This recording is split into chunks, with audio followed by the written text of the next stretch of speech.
Science की, English की, संस्कृत की, वो सारा प्रोग्राम रखेंगे। थोड़ा टाइम लगेगा उसमें। और आप सभी लोग इसके बाद भोजन करके जाएंगे, सबकी भोजन की व्यवस्था है। तो प्रधान जी ने जाना भी है, अभी भोजन भी करना है। और मैं उनसे रिक्वेस्ट करूँगा कि वो आप सबको उनको सुनने का मौका मिले। तो उनके बारे में तो मैं क्या बताऊं कि वो बहुत ही सिंपल और साधारण इंसान हैं। और आर्य समाज और एक वेदों का ज्ञान उनका एक उनके ब्लड में है।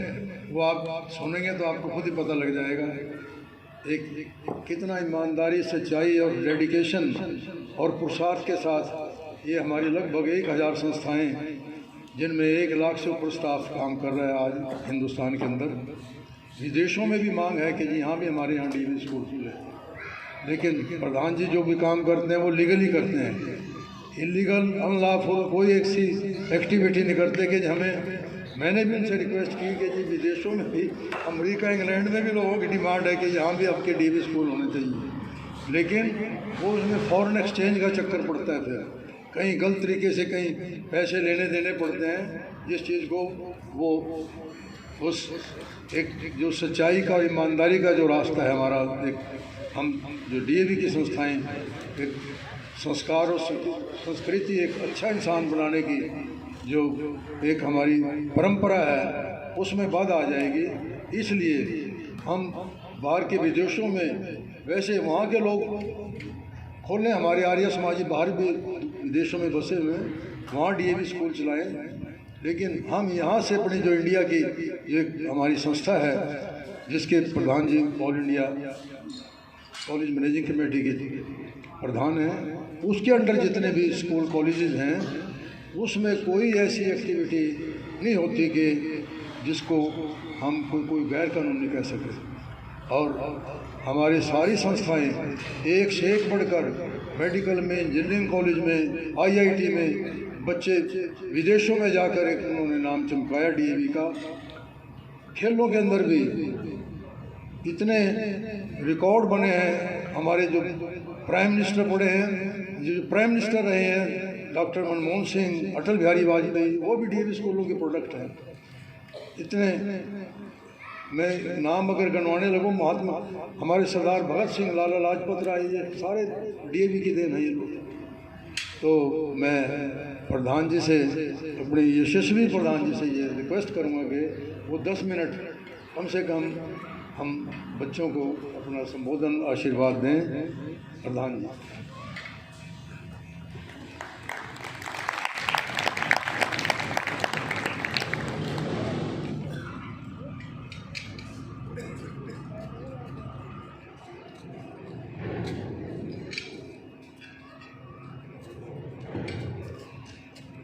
आइए ज़रा हम पहले एक बार उस प्यारे प्रभु का नाम लेंगे,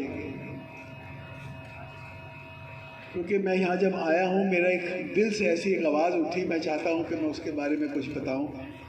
तो पहले प्यारे बच्चों के लिए उस प्यारे प्रभु का नाम लें, जिसको हम हमारे स्तुति प्रार्थना मंत्रों में मंत्र नंबर 1 गिनते हैं, उसे हम बोलेंगे, जिसका अर्थ बड़ा सरल कि भगवान, अगर कोई दुर्गुण मुझ में है, मेरे इन बच्चों में है, इस गुरुकुल में है, तो भगवान उसको दुर्गुण को खुद ब खुद दूर कर दे, और जितनी अच्छाइयाँ हैं वो लाकर इनके सामने खुद ब खुद खड़ा कर। मेरे साथ मिलकर एक बार सब के सब बोले, ओम विश्वानि देव सवितर्भुरितानि परासुव यद्भद्रं तन्नयासुव।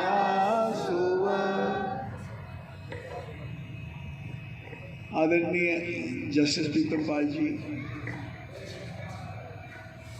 मैं यहाँ आते हुए जैसे ही अंदर आया, ये बिल्डिंग देखी, तो एकदम मेरे अंदर से एक आवाज़ उठी है। तो उर्दू का एक शेर है कि होगी ये इमारत ईंटों पत्थरों की औरों के लिए, होगी ये इमारत ईंटों पत्थरों की औरों के लिए, मैंने तो इसके दरीचों से खुदा का नूर टपकता देखा। हर जगह से, from every crevice, God's grace is an abundance of this Gurukul. और जज साहब, ये वैसे ही नहीं हो जाता। आप और आपका सारा परिवार जिस प्रकार से यहाँ पे काम कर रहा है, आपने अपनी सारी जिंदगी जो सत्य की मार्ग के ऊपर चलाई, आज आपके बेटे, आपकी बेटी सब उसी मार्ग पर चल रहे हैं और वो अपने दान से अपने आप उसको इकट्ठा कर कर इतनी बड़ी इमारत और ऐसा एक बढ़िया काम कर रहे हैं। मेरे ख्याल में भारत में ऐसा दूसरा नहीं है कोई गुरु। तो आप धन्य हो, वाकई धन्य हो जैसे आपने किया। और एक यही चीज़ थी, जब मैं यहाँ पे पहली बार आया मैंने ये देखा, मेरे से दूसरी बारी की ज़रूरत ही नहीं थी। मैंने जज साहब को सॉर्ट ऑफ कंपल्सरी इनको बोला, जी आपने तो डीएवी में मेरे साथ आना ही आना है, क्योंकि अच्छे लोगों की डीएवी को बहुत सख्त ज़रूरत है। और जो आपने यहाँ किया है बच्चों के लिए, मैं तो कहता हूँ कितने भाग्यशाली हैं ये बच्चे, जहाँ अच्छे टीचर्स, अच्छा एटमॉस्फेयर, एक बढ़िया सा जगह रहने को और ज्ञान भरपूर आपको मिल रहा है। प्यारे बच्चों, वाकई आप बहुत भाग्यशाली हो। भगवान आप सबके ऊपर कृपा अपनी बनाए रखे। मैं एक छोटा सा, क्योंकि आया हूँ, एक छोटा सा त्रिशूल आपको दे के जाना चाहूँगा। उसमें 3 शूल हैं। कोई वो सख्त शूल नहीं है जिसके अंदर कोई मेटल का बना हुआ 3 चीज़ नहीं है। ये तो एक नरम सॉफ्ट है, जैसे कि एजुकेशन होती है। पहला उसका पॉइंट ये है कि ज़िंदगी के अंदर अगर कामयाब होना है तो पहला पॉइंट ये है कि मुस्कुराते रहो, खुश रहना, हमेशा स्माइल करते रहना। जरा करो ना स्माइल, जरा देखो, हंसो जरा, स्माइल करो। स्माइल करना बहुत ज़रूरी है, इससे एक पॉजिटिविटी आती है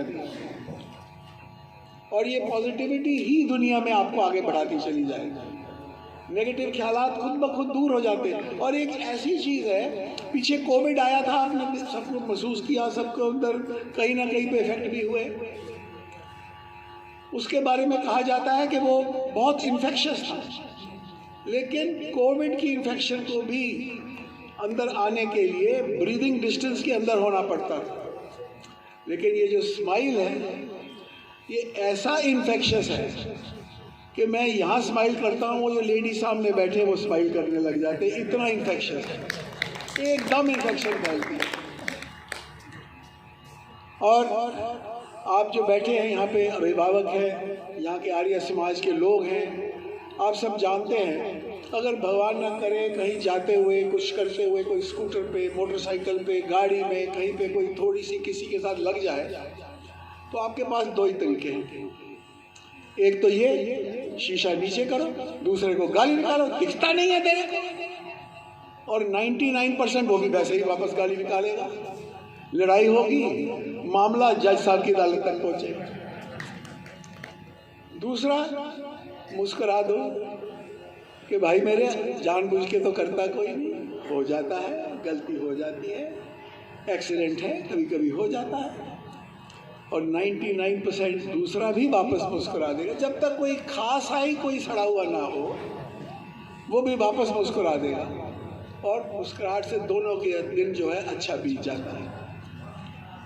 इंग्लिश में एक छोटा सा प्रोवर्ब है कि smile a smile, for while you smile another smile. Infectious है ना, smile a smile, for while you smile another smiles, soon there are miles and miles of smiles and life is worthwhile if you but smile. One simple smile can change the entire life, the entire world.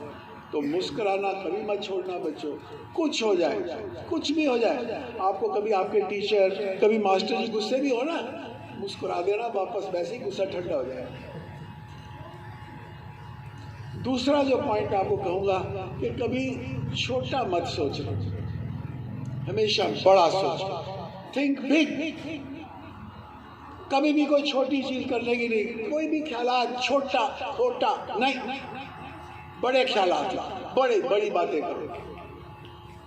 कितनी बड़ी बड़ी चीजें देखो, प्रधानमंत्री जब आए उन्होंने बड़ी बड़ी बातें शुरू करी, तब तो लोग कहने लगे कि ये पता नहीं होगी कि नहीं होगी, लेकिन आज हम सब देख रहे हैं कैसे बढ़िया हो गई। हम देख रहे हैं कैसे सड़कों का जाल बिछ गया।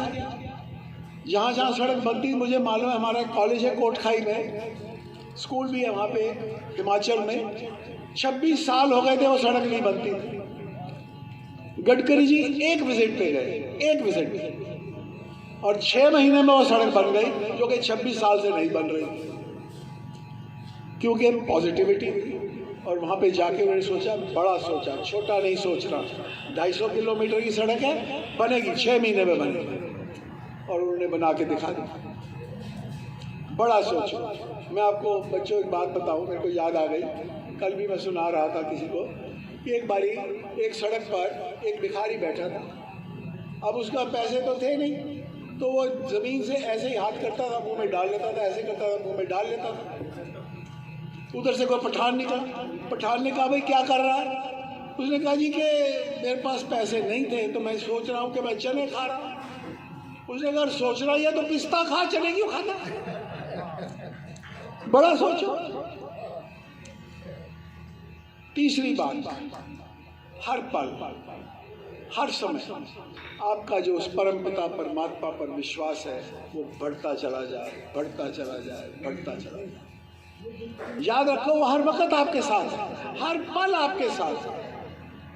सिर्फ उसको याद करना, उसे इस्तेमाल करना, वो आपका काम है कि कैसे आप उसे इस्तेमाल करोगे, कैसे आप उसे बुलाओगे। एक बारी की बात है, एक बच्चा और एक उसका पिता दोनों सैर के लिए जा रहे थे। रास्ते में एक बड़ा सारा पत्थर वहां पड़ा था। बच्चे ने इस पत्थर को देखा, कहने लगा कि पिताजी मेरा दिल करता है कि मैं पत्थर को एक तरफ कर दूं, नहीं तो बाकी कोई राह जाता कोई लोग आदमी इसमें गिर ना जाए। पिता ने कहा बेटा बहुत अच्छा ख्याल है, कर दो। बच्चा आगे बढ़ा, उसने इस पत्थर को उठाने की कोशिश करी। बच्चा छोटा था, पत्थर बड़ा था, नहीं उठा। बहुत जोर लगाया, कुछ नहीं हुआ। पसीना आने लगा, कुछ नहीं हुआ। फिर पीछे हट के धक्का लगाने लगा, कुछ नहीं हुआ, क्योंकि बच्चे के पास इतना ताकत नहीं थी। जब पूरा जोर लगा लिया, पसीनों पसीन हो गया, तो एकदम पीछे हट के पिताजी को कहता है कि पिताजी मैं तो हार गया, जो ताकत मेरे पास थी मैंने सारी लगा दी, लेकिन पत्थर यहाँ से नहीं हिला। तो पिताजी ने उसको शाबाशी नहीं दी कि तूने बहुत जोर लगाया। पिताजी ने कहा तू तो झूठ बोलता है। उसने कहा जी झूठ कैसे बोलता हूँ, आपके सामने तो लगाता रहा हूँ, पसीनों पसीन हो गया हूँ, जोर लगा रहा हूँ। आप कहते हो मैं झूठ बोल रहा हूँ, कैसे झूठ बोल रहा हूँ? पिता ने कहा तूने मुझे अभी कहा है जो कुछ ताकतें तेरे पास थी तूने उन्हें इस्तेमाल करा और पत्थर नहीं हिला, लेकिन तूने अपनी ताकत को इस्तेमाल ही नहीं किया। मैं तेरे साथ खड़ा था, तू मेरे को कहता कि पिताजी जरा अपनी भी ताकत मेरे साथ लगा दो, हम दोनों की ताकत मिलकर इस पत्थर को उठा के तरफ रख दें। तो प्यारे बच्चों, जिंदगी के अंदर कहीं पे भी कोई ऐसी मुश्किल आए, कोई ऐसा बड़ा पत्थर आपके सामने आ जाए, आपकी कोशिश करने पर भी ना हटे, उस पिताओं के पिता परम पिता परमात्मा को याद करना और उसको कहना भगवान अपनी ताकत मेरी ताकत के साथ जोड़ दे और हम दोनों की ताकत उसको उठाकर परे कर दे।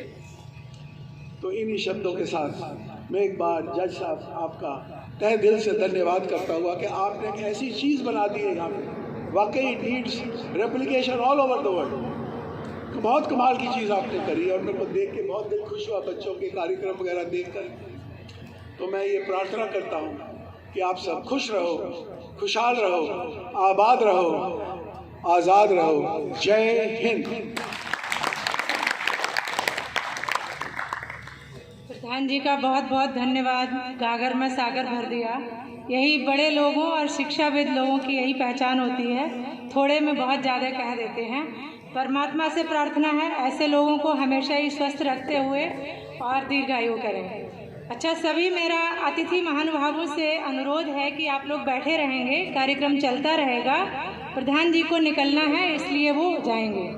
सागर जी अपना कार्यक्रम निरंतर करेंगे। चंद्र नमस्कार के लिए आइए, ट्रैक सूट डालो और वो टी शर्ट डेली जो है।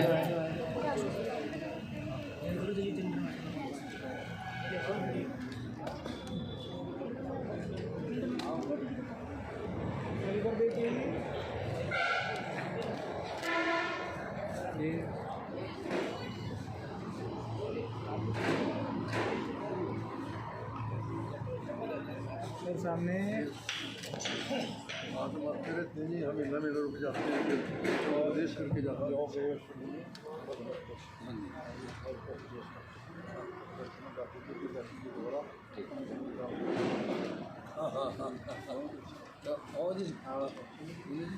हरियाणा में ही रह गया जी ये जो प्रचार ऐसे करने